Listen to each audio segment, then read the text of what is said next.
Hey there, House here. Apologies for the hiatus that I've been on. My laptop of 12 years finally wheezed its final breath. Laptops don't breathe like that, but you know what I mean.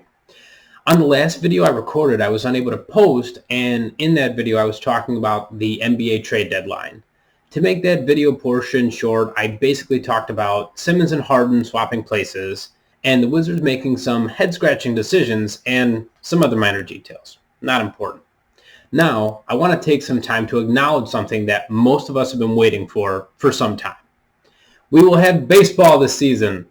After a lockout that lasted 99 days, the MLB and MLBPA finally landed on some common ground and spring training can finally commence. The details that they agreed upon are less than important than the fact that we'll actually have baseball this year. Some of those details, however, are a universal DH for both leagues, playoff teams are expanded to 12 teams, and a limit to the number of times a player can be optioned to the minor leagues in a season. That number is now 5, as well as a draft lottery for the top 6 spots as opposed to the previous top 4. Now, another little piece of information that the CBA set up is MLB has 33 days now to come up with different rule changes for the 2023 season. A limited time frame for different rule proposals on the table, like pitch clock, the banning of infield shifts, the larger bases. Time will tell if any of those rule protocols will actually go into effect for next year. Now I want to take some time to talk about the NFL and everything that's gone on so far in this offseason. They have had some very interesting stories, from Aaron Rodgers taking this time to make a decision on whether to play or retire to Kyler Murray controversies. Some things have settled while others not so much. Starting with Kyler Murray and the Cardinals.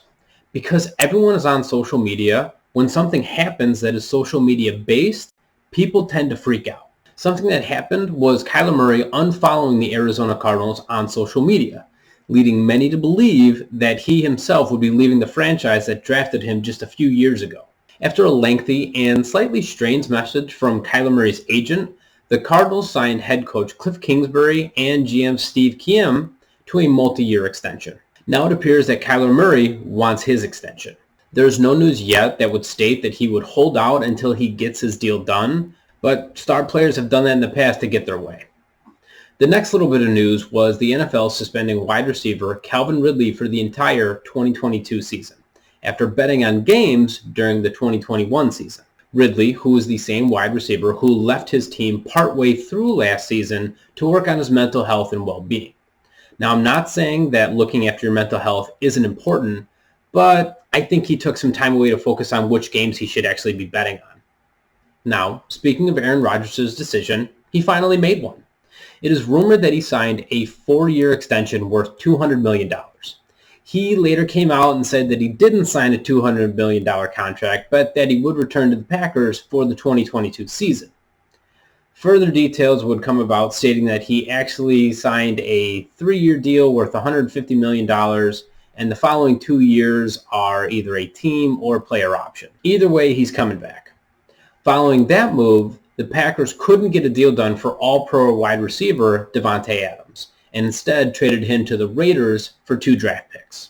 With Rodgers now back, but now missing his top target, he'll have to spread the wealth of targets and find someone else to step up. Another somewhat surprising move was the Seattle Seahawks cutting their all-pro linebacker Bobby Wagner after spending his first 10 years with the organization. This, along with the trading of Russell Wilson, all but signals the rebuild in Seattle. Speaking of Russell Wilson, he was traded to the Denver Broncos for a staggering 3 players and 5 draft picks. The players are not worth mentioning besides maybe Noah Fant, but the draft picks consist of 2 first-rounders, 2 second-rounders, and a 5th-rounder. It's quite a bit even for somebody at the caliber of Russell Wilson. Look for Denver to keep trying to make some moves as they attempt to be more relevant sooner rather than later. Funny enough, I intended to record this video about a week ago. And it turns out that it was a good move that I didn't because plenty of other moves happened in the meantime. First off, Tom Brady unretired and is rejoining the Bucs. Deshaun Watson was found not guilty for all of his offseason issues and signed a fully guaranteed 5-year, $230 million deal with the Browns. Baker Mayfield requested a trade from the Browns, which the Browns denied. Matt Ryan was traded to the Colts. Marcus Mariota was signed by the Falcons, and Jameis Winston re-signed with the Saints. That is a lot of quarterback movement. Now, the last move that I wanted to mention was the Chicago Bears agreeing to trade away Khalil Mack to the LA Chargers for a second round and a fifth round pick. Mack was a shell of himself for the past few years with the Bears, but putting him opposite of Joey Bosa may give him the resurgent numbers that the Chargers are looking for. Well, that's all I wanted to cover for this episode. I apologize again for the long break that I took between my videos, and I will work on pushing them out a bit quicker again. Lastly, to all my betting friends out there, remember, you win some and you lose some, but the house always wins.